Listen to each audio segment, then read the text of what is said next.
Alrighty, everyone. It is now my pleasure to welcome on the creator of the website Russian Machine Never Breaks, a really popular Capitals blog in our area, Mr. Ian Oland. Thank you so much for taking the time to sit down with us today. Absolutely, guys. Thanks for having me. Of course. So, what's going on with you lately? I know we're all excited for this hockey season to start up again. I can see you've got the reverse retro sweatshirt on that looks fantastic. You've got the Ryan Ellis Russian Machine racing hood behind you, the cup right there. I mean, the setup is just glorious. How's life been treating you? Life's been, treating me pretty good. I'm happy to have hockey back too. Though, part of me worries about everybody's safety all the time. Just because this year is a little bit uh, more open, I guess I would say, in terms of like how the COVID can get into a team. But I'm happy to just have the sport back, to have our community back. Oh man, as an extroverted person, having like one or two comments a story and just there being crickets for like 3 or 4 months. That's been tough. But yeah, I feel really grateful to have more hockey. And I think there's going to be like 11 months of it this year. So I'm trying to pace myself. Yeah, we're in the middle of, I think it's like 126 consecutive days of there being hockey on TV. So it's just like a dream come true for me. So why don't we start this by you telling us a little bit about, how you, where you grew up, where you come from and how you sort of got into the game itself. Sure. That's a great question. So I first kind of got into the game when I was probably in middle school or maybe a fifth grader. I don't completely remember, but I remember walking downstairs from in my house in Braddock Heights, and my brother was watching a Capitals game, and I remember it was a big dude, a big defenseman. It was Mark Tenorti, and Mark Tenorti was like 6'5", and he checked this guy into the glass, and the guy's head just bounced off the glass, and he fell on the ice, and I was like, whoa, and I was like, is that illegal? And my brother was like, nope, totally okay. And that kind of sparked my interest, like that brutality of the sport, I guess, as a kid. Not really understanding the risk, I guess. But I loved how fast the game was. I really loved the Capitals sweaters of the Screaming Eagle back then. It was like, I think it was 1994, I think, or 1995, something like that. And so a few months later, after me and my brother had started watching games, he got us tickets at the USA Arena to see the Capitals play the New York Rangers. And so we went. It was on like January 6th, I think, of 96, 97. And that game we went, I remember Steve Konowalchuk scored 2 goals in the first 2 periods. And I remember going down to the like the lower bowl because we were sitting up in the nosebleeds. And as the players came out, I remember Konowalchuk, I was like, are you going to get a hat trick, Kono? And he like fist bumped me going back on the ice. And then I think it was like 6 minutes into the third period, he scored a hat trick goal. So my first game that I ever went to was a hat trick. And then I was jumping up and down, going crazy, acting like, Kano, he was going to score the hat trick. He did it for me and stuff like that, and just the whole atmosphere, how emotional celebrations were, how hard it is to score goals. I just fell in love with the sport then. And there's really nothing in my life that has ever been as thrilling as a hockey game. I love the randomness of it.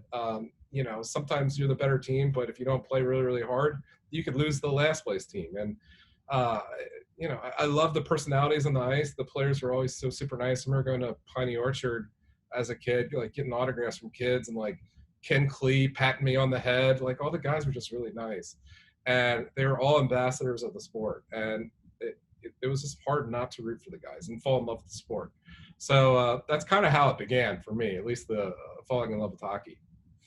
That's I don't think I can think of like a better story for you to like get hooked on the game. Like, the guy who fist bumps you, who's already got 2 in like the first 2 periods, goes out and gets a third one. And I mean, I think that would just do it for anyone. So, and I completely agree, talking about the guys like around that sort of era of those Caps teams. I remember my dad had season tickets for a while, and we used to get like a signed card by every member of the team around Christmas time. It was just, you felt like they were a part of the community, and they used to do, so much, and they still do a lot in the community, but, especially in the days when they weren't as good, if that makes sense, you felt like you knew those guys a little bit better.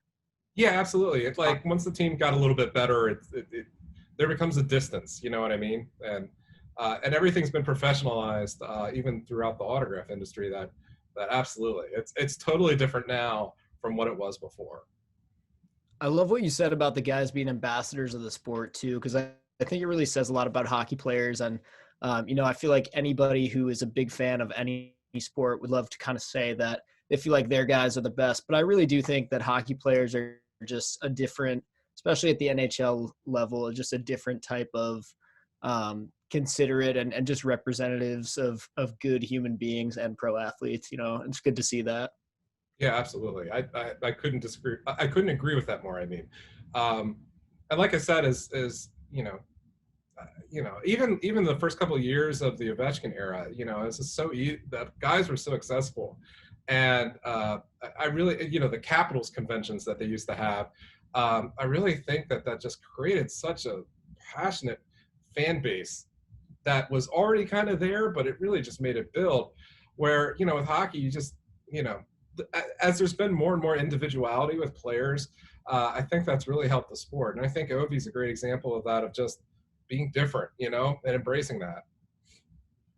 I love how you mentioned Tenorti at the start. I've actually gotten to tailgate with him at a couple Ravens games. My buddy's Really? sister is dating his son. Yeah. So, and now it's full circle because now he's got a kid in the NHL. So that's pretty cool. Yeah, and he's a banger too. Yeah. Jared. Yeah. Oh Absolutely. my gosh. So I love what you were saying about Ovi just being, sort of that, individualistic, standout personality, and, it was sort of breaking a wall for him to sort of doing that. But, I'd like when I was growing up and I was playing, and I'm sure, I don't know if Mac did this too. I guarantee you Harrison didn't, but like I had yellow laces. I used to try and tuck my jersey in until I got yelled at. Like it was just, you wanted to be like him. So I had the U+ crazy lights for quite some time until I grew out of them. So, oh my That's gosh! great. I mean, I play ball hockey with one of his CCM sticks, and I got my son Ethan like one of the baby junior ones that are like this big, and like I posted it the other day, and one of my like beer leaguer friends, Eric, saw that on my Facebook page. I was like, "Why are you playing ball hockey with that?" You know what I mean? But it's just like, I don't know. It's just any way you can show support to the guys you love. You know what I mean? Exactly. Boy, that thing has a banana curve, though. Oh my It's God. a fish hook. So I've launched like 10 shots into outer space with that thing. So how did this whole, Russian machine never breaks thing start? Who else was involved? Where did the idea come from? And what made you sort of just go, all right, you know what, I'm doing this? Oh, that's a great question. So it actually starts with the Baltimore Orioles, and it was completely random. So I had graduated from UMBC.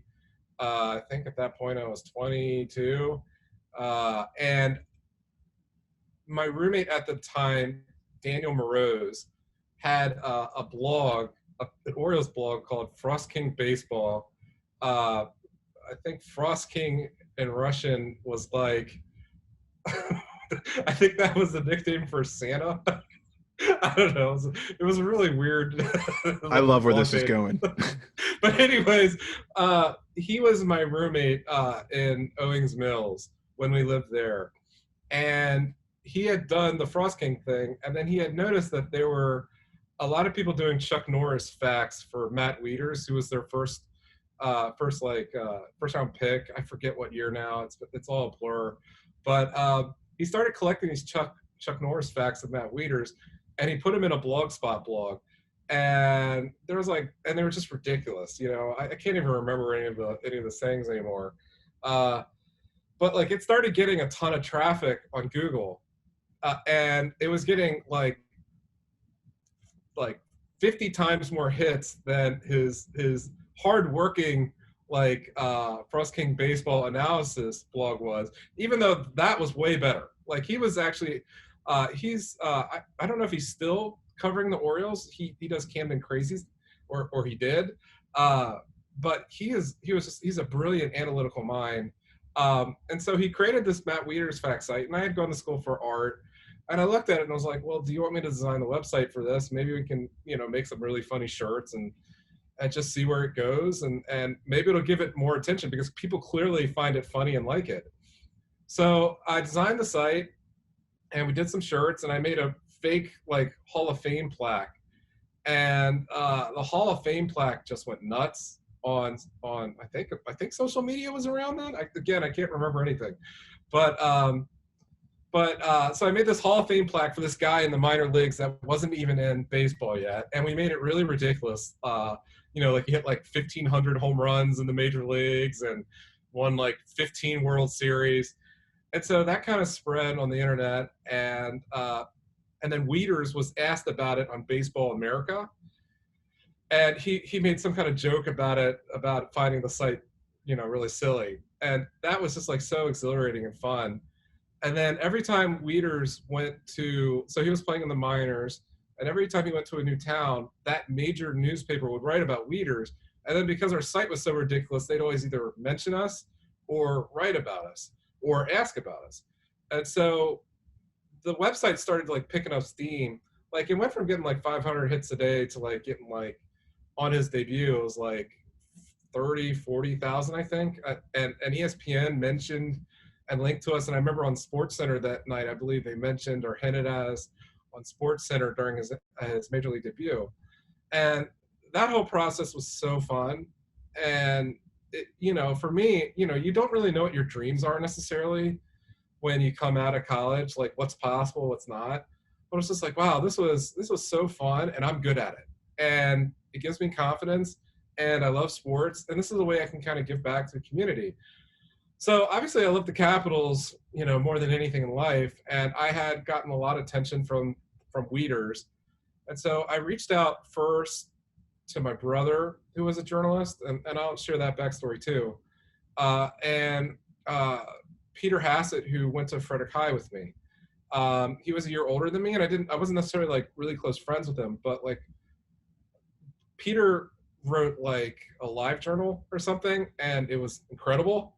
And anything that Peter wrote about was captivating. And I was like, if I could write and share a space with someone, this is the guy I'd want to do it with, because, he really is entertaining and fun and smart. Like he lifts the dialogue to another level that other people can't.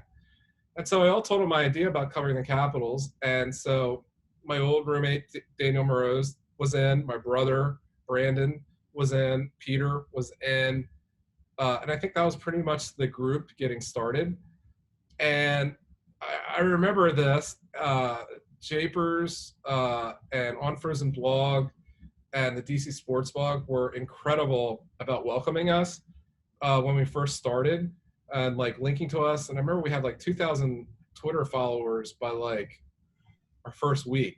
And that's when I knew we might have something special, just because, we weren't going to be toiling for years trying to get followers. We had some promotional outlets, and we were averaging about, like 500 to 1,000 hits like already when we were first starting. And so, and then the content we were making was so fun and such an alternative to other people that, eventually it really took off. And so those are kind of the founders of the site and the people who helped us get going. I never had any intention of writing, to be honest. I just had an intention of doing promotion and doing art and doing shirts and doing other fun things like that. And now I'm like the main writer of the site, and it's been a crazy ride. One of the reasons why I also wanted to do it too was my brother. My brother went to journalism school at the University of Maryland, and our role was like, I was kind of like the athlete in the family. I played basketball on my high school team in Frederick High. I was on the varsity team, and my brother was like, I don't know if he was the editor, but he was like one of the main writers of the Frederick High School paper. And so me and my brother would always talk. I think he interviewed me sometimes for stories. And so I kind of saw that relationship between journalist and athlete. And we always talked about what were good stories and what weren't. Like, even though I love Michael Wilbon, like, we thought that he wasn't necessarily the greatest columnist, just because like some of his columns were a little lazy with the way he would go about them. We talked about other people who wrote good stuff. And, you know, that kind of like constantly kind of going back and forth between like what was good journalism, what wasn't.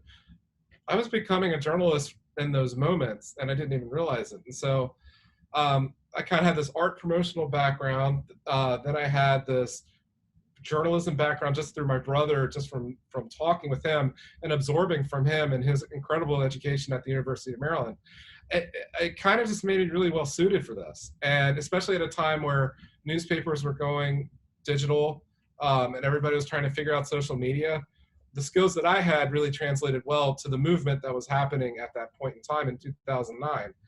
And so we kind of created an incredible community for ourselves. We created alternative content that was more fun and kind of fit hockey better, and it just worked. You know, I think we worked our butts off, but I also think it was just we were there at the right point in the right time and just kind of got lucky a little bit too, you know? Wow. That was awesome. That's a great story. I love that. I love that. You give me hope because obviously we love doing this. But then when you said you got 2,000 followers in a couple weeks, I was like, oh man, so we got a long way to go. But yeah, that's a great story. Perfect. Well, I'll have to endorse you guys after this and give you some retweets and stuff. But yeah, no, that's you know, I think that's something I need to work on personally, is remembering that other people have this dream and helping them achieve it too.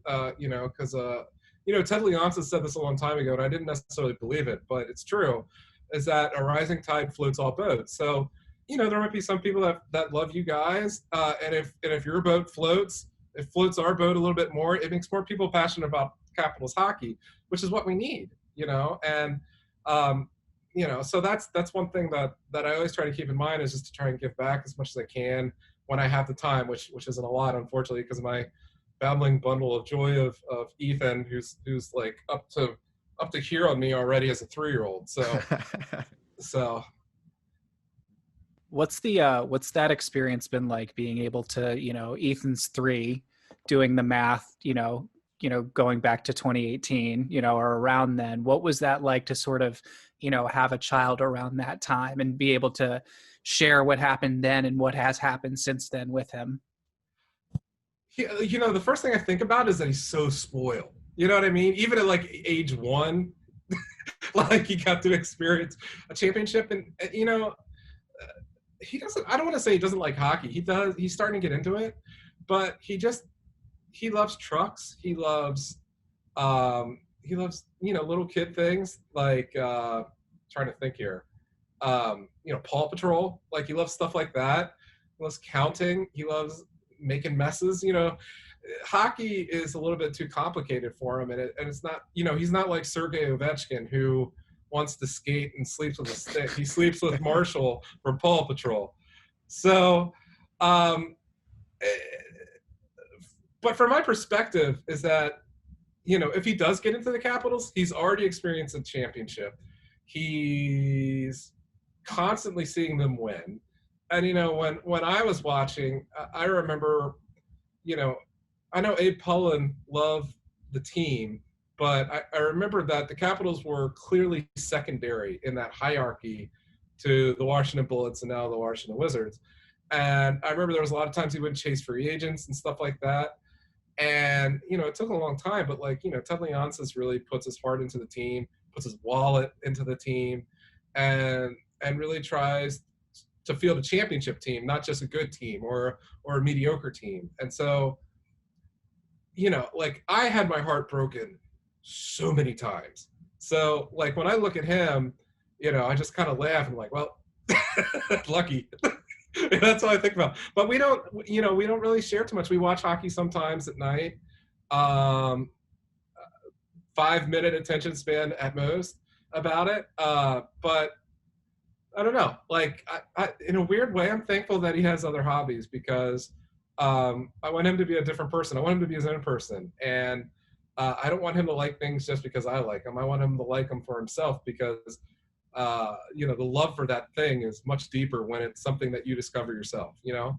And so he likes trains. He built a train track into the kitchen today from the living room and was playing that for 3 hours. And that gives me the most joy, to be honest. So.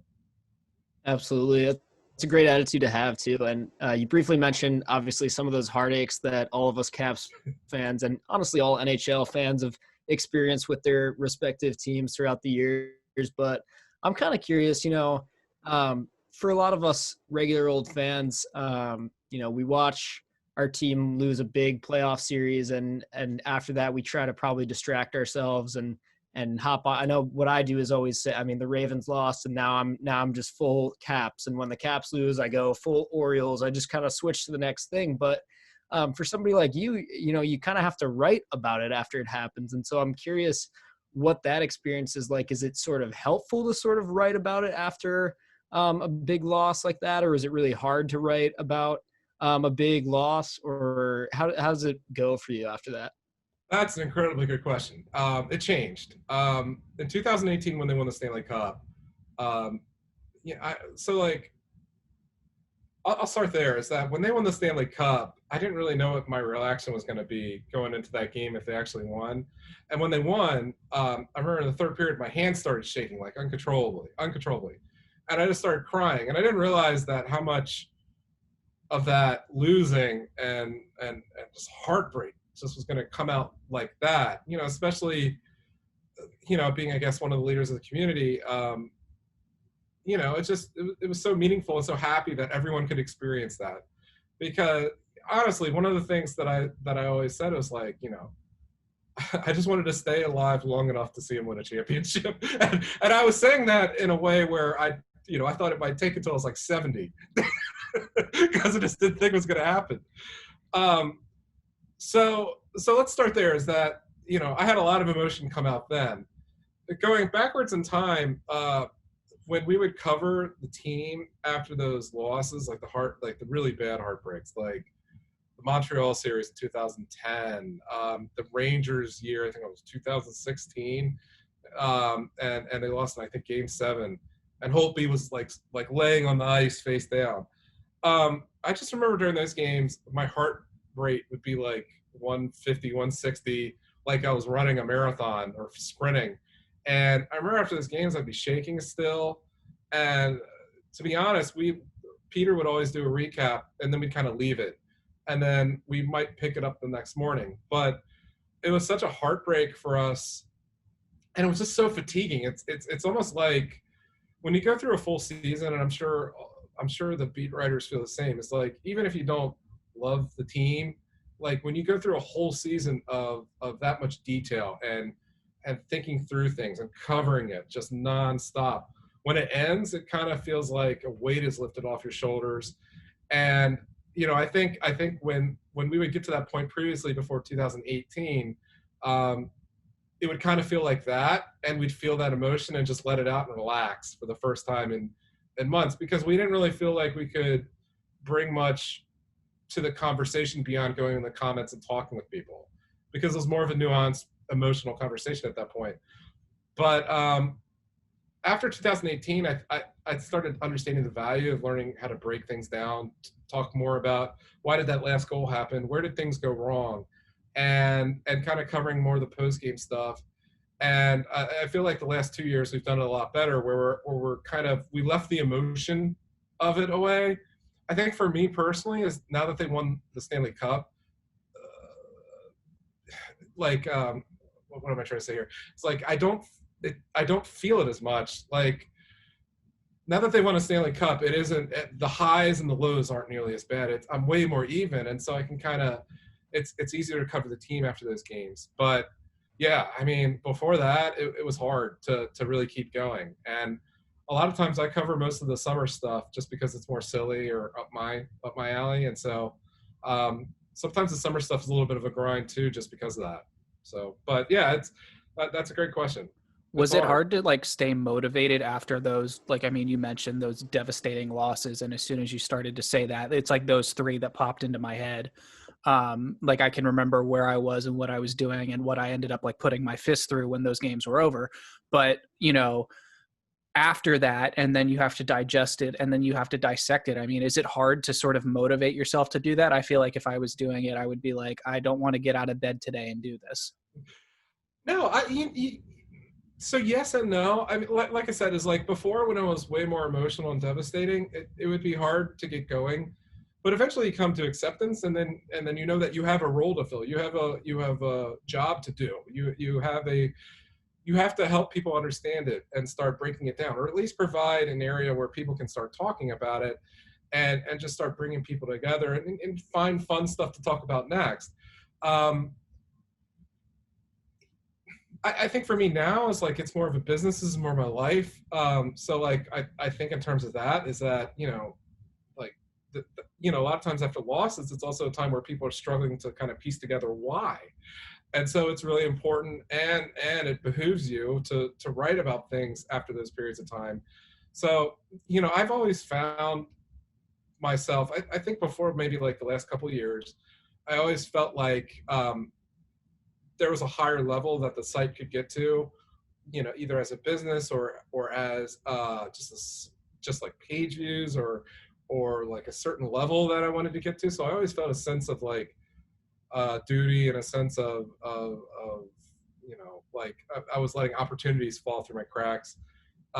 If I were a fan in a sense of like I'd let the emotion take over me. And so I think that's one of the best things about doing this too, is that when you cover something you love, you have to be really critical, and you also have to think.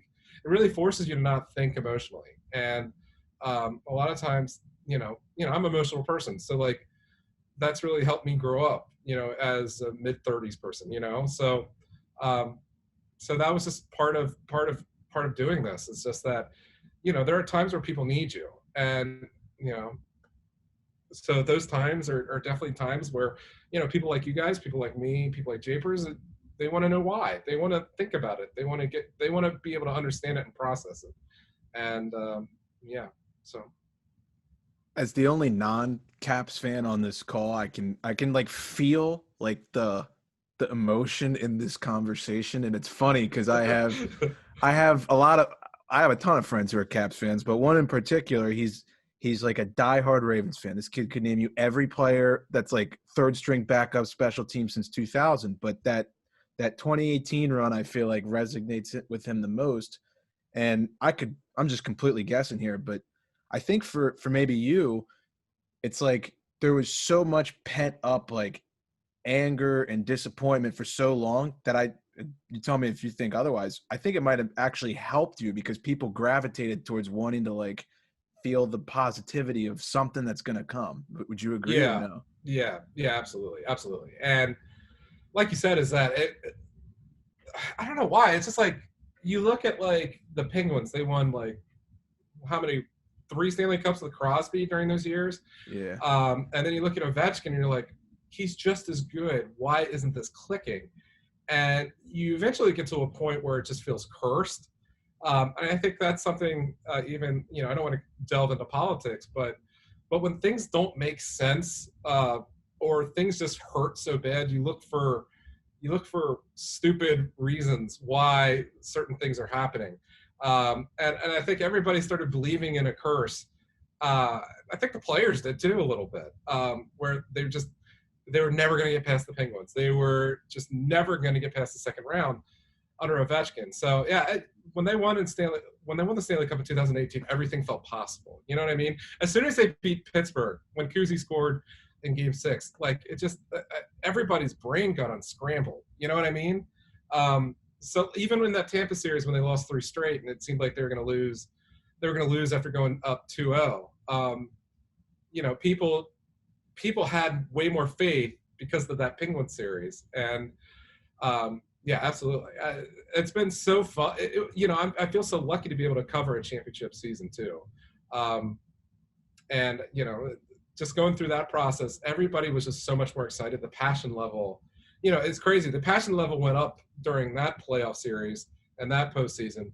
But after that passion level remained at that level for a really, really long stretch of time.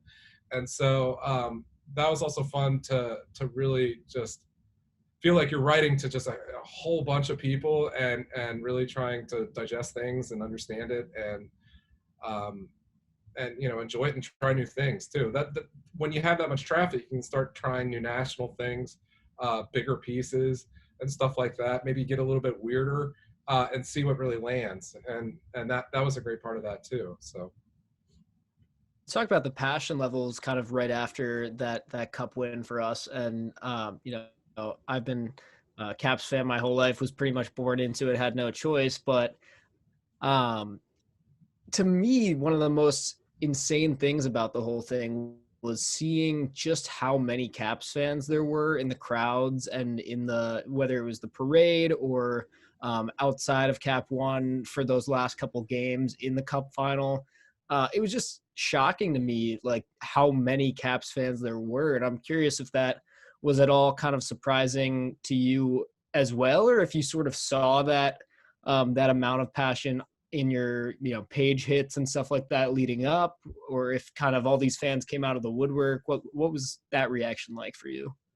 So that's a great question. I tell the story a lot, but I remember when I was in middle school at Boundary Creek Middle in Frederick, and I remember when the Capitals went to the Stanley Cup final in 1998 against the Detroit Red Wings. On game 1, I wore one of the Screaming Eagle white jerseys that day, and I thought there'd be at least like 50 kids who would do the same, something similar, even a shirt.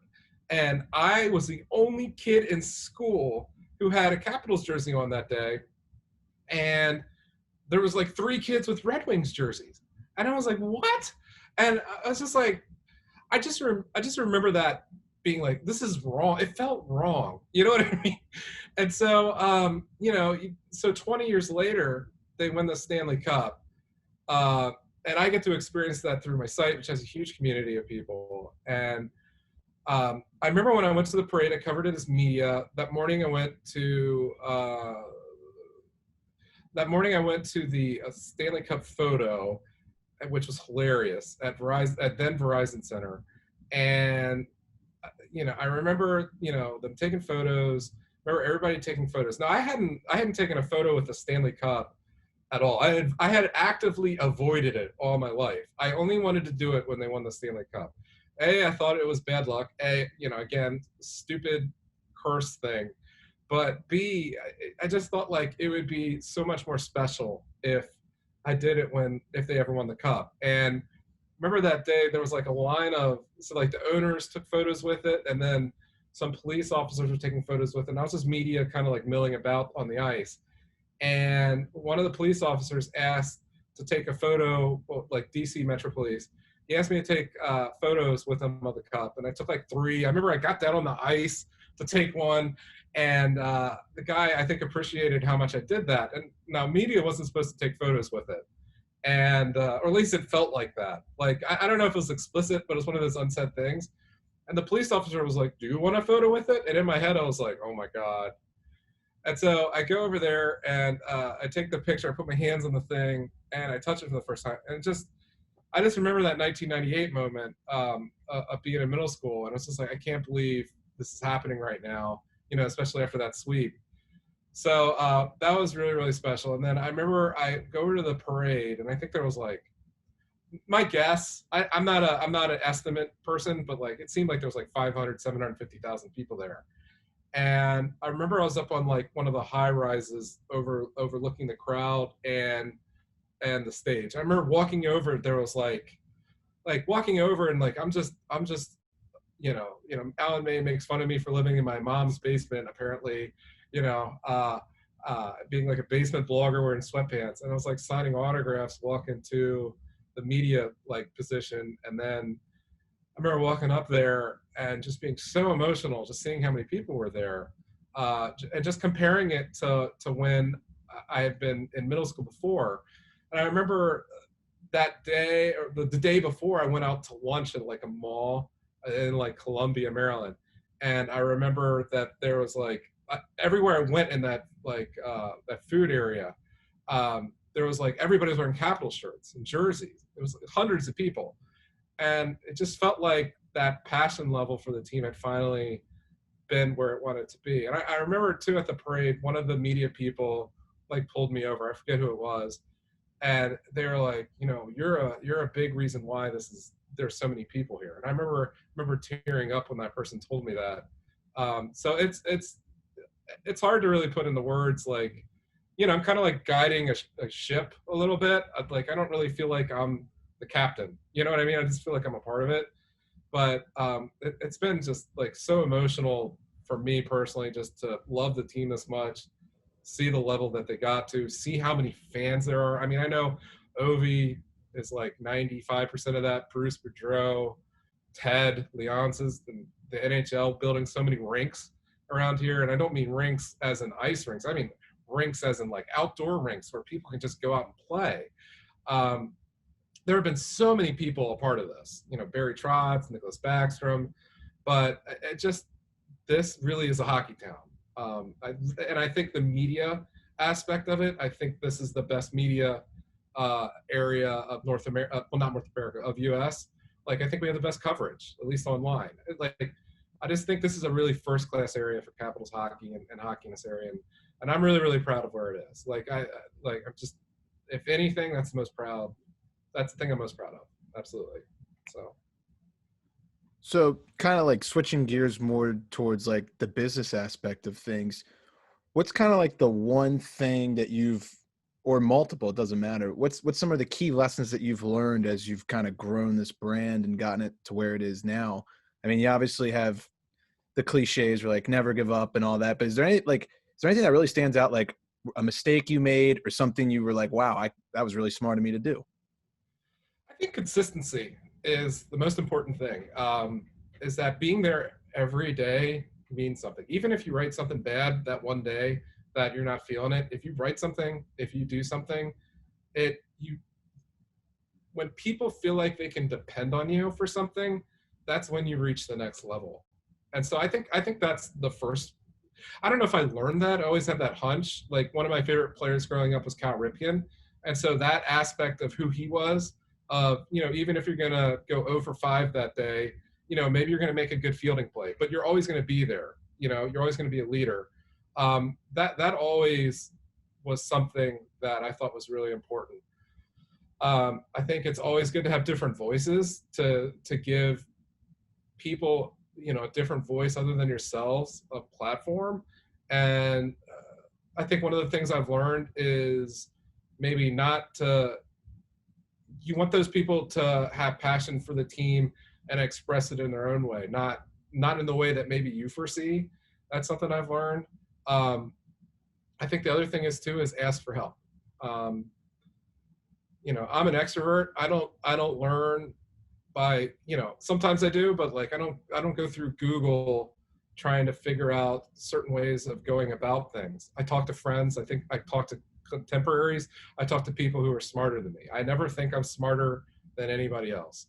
I always kind of, I don't want to say I consider myself an idiot, but I always consider myself someone who has more to learn. And when you listen to other people and you take their lessons and apply them or try them, I think that's where not only are you constantly growing, but you're constantly getting feedback back from people who care about you, but are also going to be honest with you.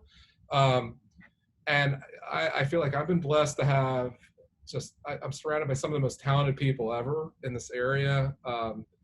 And, I just feel like we've turned something that's like a hobby into something that's professional and dependable. And, I still think there are a few more levels we can go, but, dependability, being honest and forthright with your readers too, not having this veneer of professionalism, and listening to what people want is, I tell this story to a lot of people too, is that newspapers would cover, so like, let's say 2008, 2009, let's say Jack Hillen breaks his hand the game before. Back then, the Washington Post would write their main story that day about Jack Hillen's hand. But on social media, what happens if Ovi is holding a cat? People are going to want to see Ovi holding the cat, not the 1,000 words about Jack Hillen's hand. And so I think that's another thing, is that you also need to listen to people. You need to take chances on content that's maybe more nuanced and out of people's wheelhouse, but you also have to deliver people what they want and have fun with it. So another thing too is just hockey is a fun sport. Sports are fun in general. When you take it too seriously, that's when you lose people, is that, people think of hockey as the sport where guys are missing teeth, punching each other. It's silly. It's a silly sport. When you start taking yourself too seriously about it, that's when something's going wrong. And so those are kind of the things that I've learned that definitely stick out in my brain. And just also being nice to people, listening to them, being open to when you're wrong and trying to fix it. So, you just have to have an open head, open mind about things, and just work hard. I was talking about this before we started the interview, is that, I was working 2 jobs, and when this started taking off, I was staying up some nights 2 or 3 to work, and then waking up at like 7 or 8 for my job. I'd get 4 or 5 hours of sleep a night. But if there's a demand for things, you got to meet it, and you gotta work hard. You got to take care of yourself too. But if something is your dream, you have to put the time in. Like, you're not going to get good enough, and you're not going to get to that certain level without putting the time in. So moving into this season, we obviously, come off of a wild season last year that included a pause and then a return to play. And obviously that affected some teams more than it did others. I think the Caps were one of the teams, in my opinion, that fell victim to that, and were certainly not up to their fullest potential right before that happened. But now we move into this shortened 56-game season, new coach, couple new big pieces in there. What's your sort of outlook on this team? We've only watched them play 2 games up to this point. How are you feeling about things right now? I was pretty negative coming into the season, and I'm actually feeling a little more negative now in some ways. I think the first thing is they're in probably the hardest division. So I think that's A. And then they're playing their division 56 games. So regardless of what happens this season, there's likely not going to be a team that pulls away with like 10, 12 points, standing points throughout the year. This, like, every game is going to feel like kind of like a playoff game once guys get to that level. I actually thought that they weren't going to make the playoffs, and I actually still think that may not happen. I think they have some roster issues that aren't really being addressed. It's kind of like, so like when they got Zdeno Chara, now they have Nick Jensen and Zdeno Chara on their third pairing, which is great. I mean, I think they have one of the best third pairings in the league, especially if you look through 3 games. And Chara and Nick Jensen on the PK, they've taken that to the next level. So that makes them a better team. But I'm worried about their offense. And so Evgeny Kuznetsov is probably one of my favorite players to cover, just as a fan, one of my favorite players. I love his attitude. Everything about him I love. As a person that consumes hockey and analyzes it, he is one of the worst centers I've had in a long time. And so like, people see his dashboard points, like his goals and assists, and his playmaking ability. Like, there's just a lot of things that you look at and go, well, he's a great player. But then when you look at his underlying play, it's awful. It's bad. It's like, so like there's a thing called Corsi, which a lot of people have talked about over the years, like advanced analytics. And really, if you look at it, it's really at 5-on-5 even strength, these players create more shots and create more goal opportunities than other players. If you're above 50%, you're being positive. If you're below 50%, you're struggling a little bit. If you're at like 40%, you're awful. And Kuzi has been the last couple of years around 40, 45, and the way, it's not because he's not good or doesn't have a lot of talent or if he's inconsistent. The way he plays hockey, where he will hold onto the puck too long, or he'll go for the fancy play, or he won't forecheck and try to score a goal that way. What ends up happening is that the other teams will take the puck the other way, and then that line will just be blanketed in shots, and then they'll score more. And so even though Kuzi is so good of a player, probably one of the top talented guys in the league, at least top 10, the Capitals pay for it. So one of the things that I was looking for was how is he going to handle Laviolette? What I think he needs to do is play a little bit more north-south hockey and get on the forecheck more, which I think he maybe shies away from because he's had so many shoulder injury issues throughout his career, especially in the KHL. So he's a little bit of a problem, even though he seems great. John Carlson is another player like that who seems great, but just is not maybe necessarily a great defender. He creates a lot of offense, which makes up for some of his deficiencies on D. But it's arguable if he's a guy that should be eating first pairing minutes all the time. Definitely on the power play, he's great. Like Ovi didn't score as many Ovi shots from the Ovi spot last year, but I mean, you can tell that he has that Mike Green precision on his setup pass. I mean, he's a pretty good power play quarterback. But again, like he's been on the ice for a ton of goals. Him and Orlov, I don't know if it's Orlov, I don't know if it's him, but they look discombobulated and they don't look like a great pairing. And so you have two of the top players on the team, in my opinion, being kind of like either meh or net negatives. And the team solely goes through them. Then on top of that, you're learning a new system with Peter Laviolette. And that, they only had a week or two of training camp. So my kind of thoughts going into the season, which I feel like are kind of coming true a little bit, is that the team would take a long time to gel because of the new system. They're playing in a hard division, and then they didn't address Carlson or Kuznetsov maybe the way I would have liked to see. Like, I think offensively they might struggle to score goals, which is crazy considering how much firepower they have. And so I just was like, I think they'll be a fringe playoff team. And, I think the first two games against Buffalo were maybe a mirage. I think the second, but Nicholas Backstrom was already talking about over the weekend how they can't string a 60-minute game together. And that was the same exact problem they had last year. At some point, it stops being the coach, you know what I mean? And it becomes the players and the roster construction. And I think they're going to have a lot of hard decisions after this season, especially if they're a middling regular season team or they are a team that misses the playoff altogether, because you bring in Laviolette, so we'll see. We'll see. I'm not super optimistic. I think maybe next year it could be a lot different.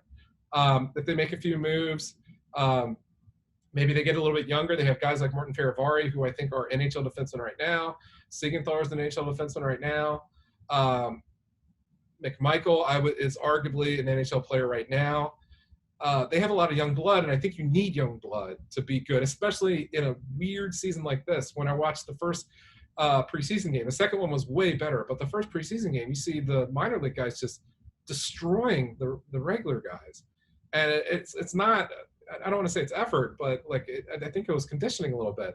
It's just when you're an older guy, it's a little bit harder to get going. And so I think this season's going to be a little bit of a scuffle, and we'll see what happens. They might make the playoffs, they may not. I mean, they're good enough of a team to win the Stanley Cup, but they're also a good enough team to miss it altogether. So, yeah, that's interesting. And I mean, you didn't even touch on, the goaltending issue. So that, that presents its own challenges. I remember during that Islanders series, when things weren't going well and people were like, if you're going to make some lineup changes, it's McMichael time. Let's throw the kid in there and see what he's got. So, yeah. What are your thoughts on the goaltending situation? So I think they have a great goaltending situation, but I don't think it's great right now because I think Ilya is coming off the injury. And so Ilya's the full-time guy, but he's coming off an injury, a short training camp. Again, you have that problem where you look at Vanacek, his first game, people are going to say, well, Vanacek's better than Samsonov. He isn't, but right now Vanacek is farther along than Samsonov, which I think that's clear. And so now you're going to have some growing pains on top of maybe some rust from Samsonov because he had that big injury over the off season or during the pause. So that's going to be that might be a mixed bag. It could be a big surprise, but that's also in the air too. I think there's just a ton of uncertainty about what this team is going to do. I know everybody I've talked to is like, I love Laviolette. This team is so good. It's going to be a tough season. It's going to be a grind. And, I don't know. Do you, how likely is it, do you think that we see a goaltender besides Vanacek or Samsonov in a cap sweater between the pipes this season? I think it would have more to do with COVID than putting Craig Anderson in or Copley. Or Foucault. Yeah, that would That's take where a lot. we were going. That would take a major outbreak. But I don't know. The way they're doing the season this year, it can happen. But I don't think they want to go down that road of giving Anderson games. And I thought it was kind of weird that they signed him instead of letting Copley do it, especially when you signed Copley with a expansion draft deal. You know what I mean? Like, this is why he was signed to a 2-year deal back then, was to go through the expansion draft. So you could play him. So, I don't know. It's going to be interesting. I'm definitely, I was shocked by Vanashek's game, how good he was.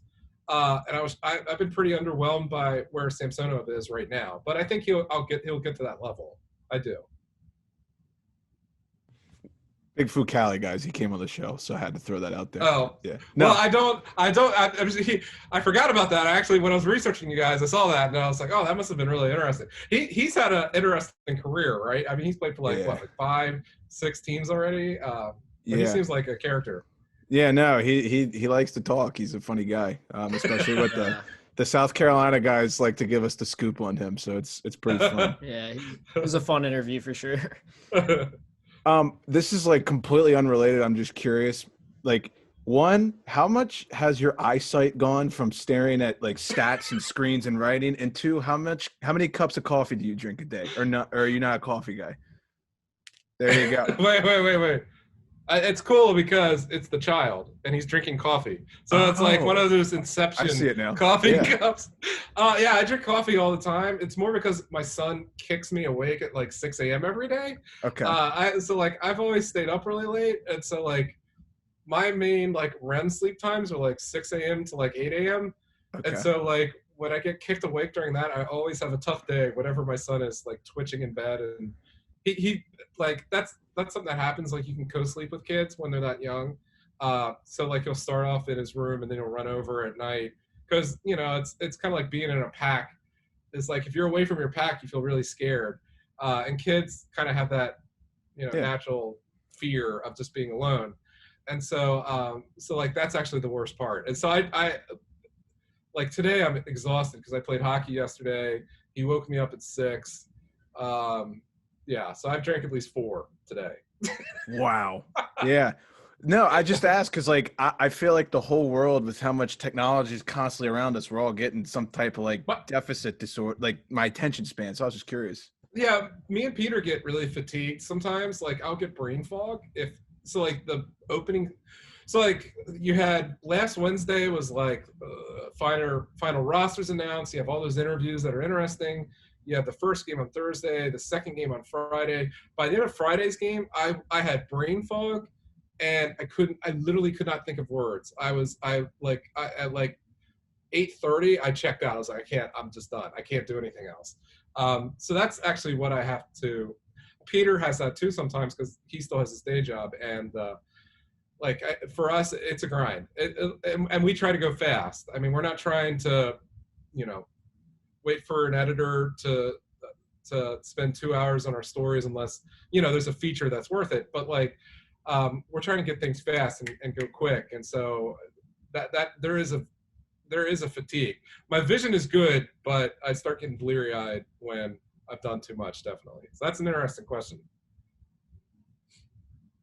Outside of the Caps, what teams are you looking at, this year that are you say that this team could, make a big splash, or this team has a chance to do it all? Maybe outside of, everyone's saying Tampa, Colorado, Vegas.